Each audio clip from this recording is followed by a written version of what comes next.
आफ्नो कुखुरा भनेको आफ्नो कुखुरा हो नि त, जतिखेर पनि पक पक पक पक पक गर्न पाइयो। कस्तो कक कक त मुखले गर्ने के भनेको कक कक गर्न पाइयो भनेको के हो साथी? कुखुराको नि सिजन हुन्छ अन्डा पार्ने कि जहिले पनि पारिदिन्छ उसले? हो नि भन्छ। अब दाइ कुखुरालाई कहिले सेक्छ भन्ने कुरा हो।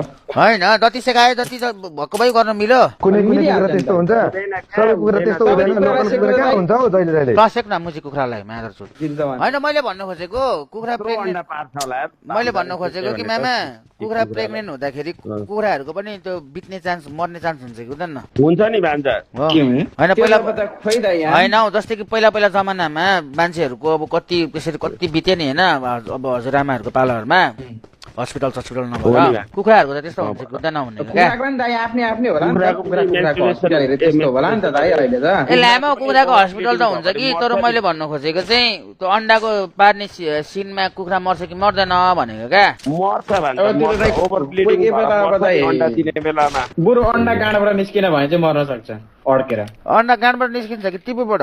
गाँडबाट। तपाईँलाई थाहा छैन र? के थाहा देखेको म तैँले लाइभ हेरेछस् तमुजीले गरेर अन्डाले पाएको? मैले त हेरेको छैन अहिलेसम्म।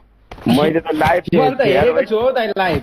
मैले त मजाले निस्किन्छ आधी यो आधी कुखुराले पाएको हेरेको छु। अनि के अरे छैन कुखुराले ठुङ्छ नि मुजी प्रेग्नेन्ट हुँदाखेरि अति मुजी गीति गर्छ नि अन्डा पारेको ठाउँमा गयो भने। किन दाइ? किन गर्दैन हौ साथी? कुखुराको गाँडो सेक्न जानुभएको दाइ क्या? आफ्नो कहानी नसुना न मुजी।